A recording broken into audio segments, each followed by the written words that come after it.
Hi, my name is Father Mike Schmitz, and this is Ascension Presents. Let's talk about funerals a little bit. Here's one of the reasons I want to talk about funerals is because I've been to a number of funerals in my life, and maybe you've been to a lot of funerals in your life as well, and maybe you've been to none or very few. But the big question that I would kind of ask and want to answer is, what's the point of a Catholic funeral? Like, why do we do it? Like, what's the goal? Because a lot of times we look at it and we say, like, the funeral, that's where you get to say goodbye. It's where you get some closure. Third reason, we get together to celebrate the life of that person. But those three reasons, to say goodbye, to have closure, to celebrate their life, they're not the actual reasons why we have a Catholic funeral.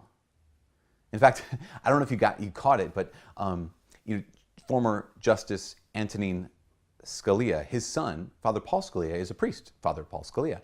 And he did the homily at his father's funeral at the Basilica in Washington, D.C.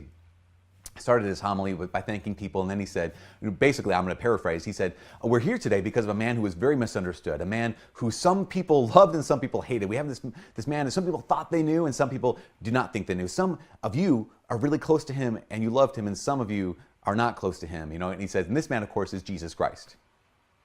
The audience was kind of like, the congregation was like, whoa, what? We thought you were talking about your dad. And he was like, no, we're here because of Jesus. That's the number one reason for a Catholic funeral. We're there to worship Jesus. We're there to worship God. The whole point of the Catholic funeral is not to canonize the person who died. A lot of times that's how it goes, right? They're in heaven now. Like, well, we don't know that. We have no idea if they're in heaven now.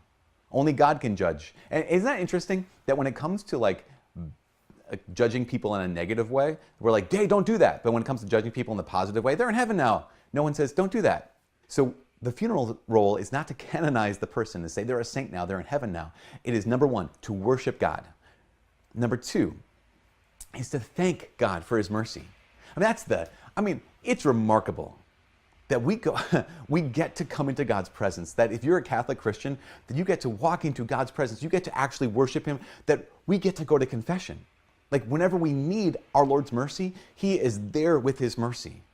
So the second reason for a Catholic funeral is to thank God for his mercy, for his unending mercy, for the fact that he at least fills us with hope for the future of the person who's died.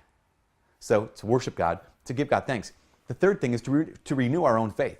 It is one of the lowest moments in our lives, maybe even lower than our own death, because we've lost this person that we love terribly.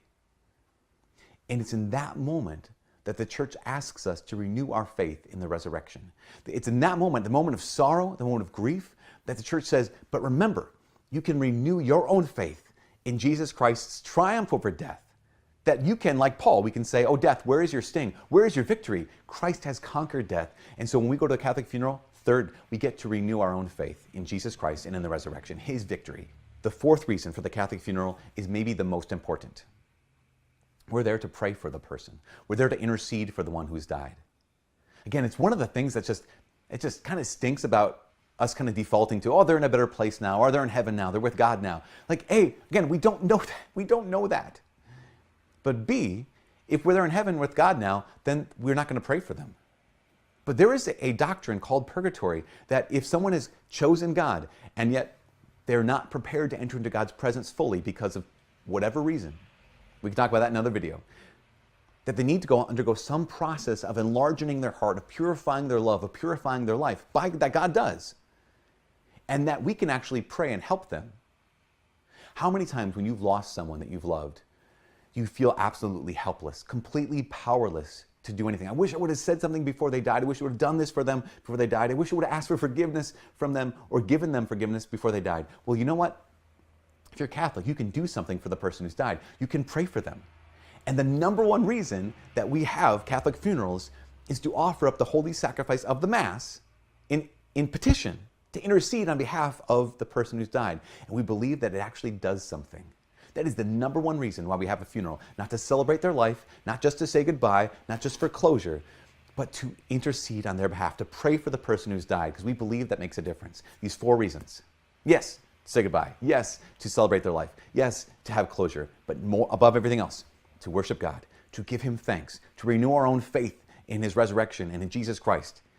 And fourth, to pray for the person who's died. So, do you know someone who's died?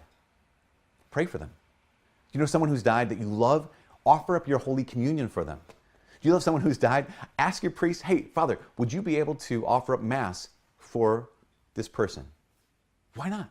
What's holding you back? It's a perfect way for any of us to truly love those who have passed on. From all of us here at Ascension Presents, my name's Father Mike. God bless.